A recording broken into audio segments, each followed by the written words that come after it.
early middle, and I played trumpet, piano. I was a cheerleader for 2 years. This was my last season, but I'll probably cheer next year. I ran track. I've done multiple, I'm a part of multiple organizations such as, well, I'm an alumna of the Junior National Young Leaders Conference.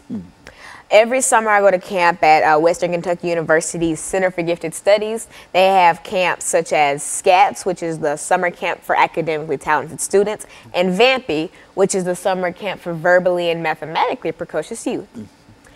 I have always wanted to make a difference in the world.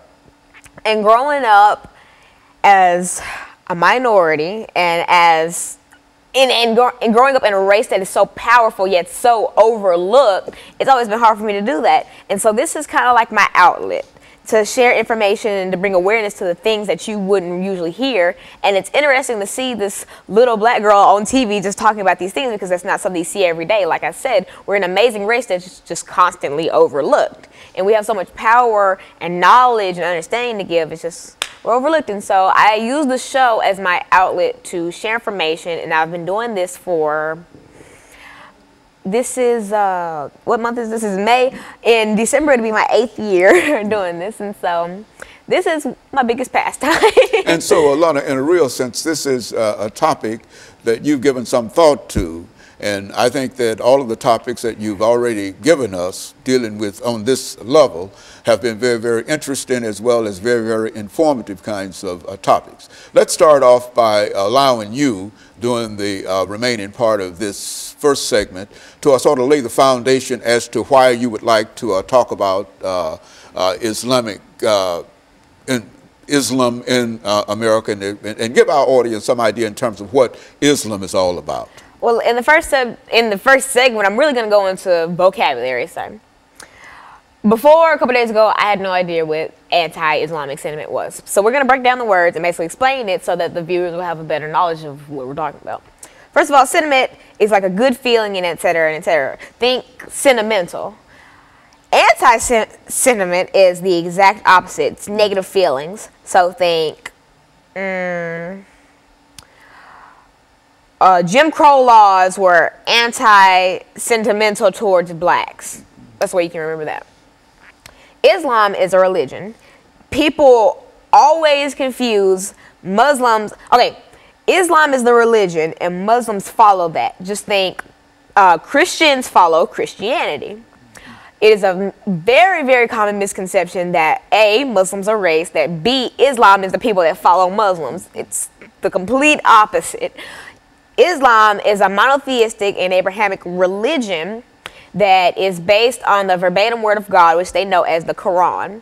The Quran is the equivalent of the Bible in Christianity. I'm making inferences like this because, you know, a lot of people in America are Christian, so that's like just something they can understand about.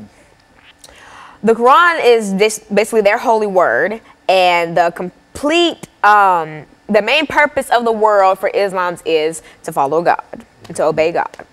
And so that's a little overview of Islam and Muslims, the people who follow Islam. And so viewers will have a better understanding of what we're talking about in the next two subjects, where we talk about anti-Islamic sentiment and how that affects the new generations. Very good. And so what we'll do, we'll take this first commercial break after you've given us sort of a foundation for the discussion of anti-Islamic sentiment in the United States. We'll come back during the second segment to get into some cases dealing with some of the problems that we're dealing with now. And we'll be back with our audience following this very, very short commercial break.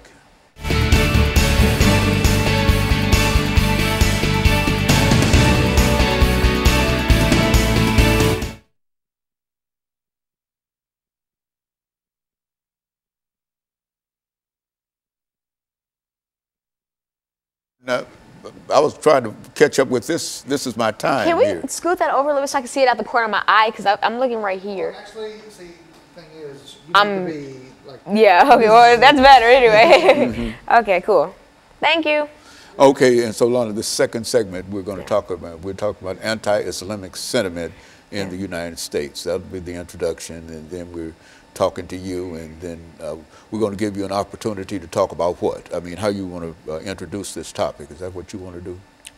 Yeah, I'm gonna do a recap of the first subject, like the vocabulary and stuff, and just get into what it is. Okay, very good. And this whole segment is gonna be what it is, and the third segment will be how it affects my generation and now this social media and stuff like that. It's 8 minutes of what it is. This is what you think you can talk about it for 8 minutes? Yeah, I can talk about what it is for 8 minutes. Yeah, well, I can talk about what it is for 10 minutes.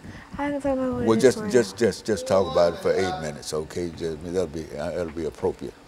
I like those reviews that you give too, in order to bring the audience in. Thank you. Oh, when we do it, you gotta go like this, Paul. You gotta go like gotta blow up. Here, come on. 7 minutes and 55 seconds right there. That's what.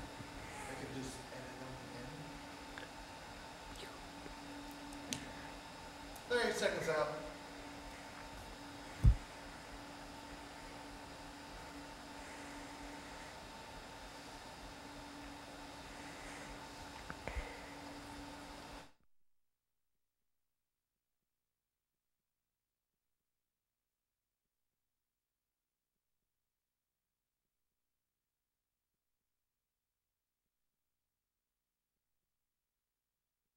Thank you and welcome back to the second segment of the show for today. Excuse me. The topic is anti-Islamic sentiment in the United States, and we have to talk about anti-Islamic sentiment in the United States, Alana McLaughlin. Now, Alana, you've given me some information in reference to your background, your education, and you've touched, excuse me, upon some aspects of Islamic sentiment. But let's pick up at this point and talk about Islamic sentiment in the United States.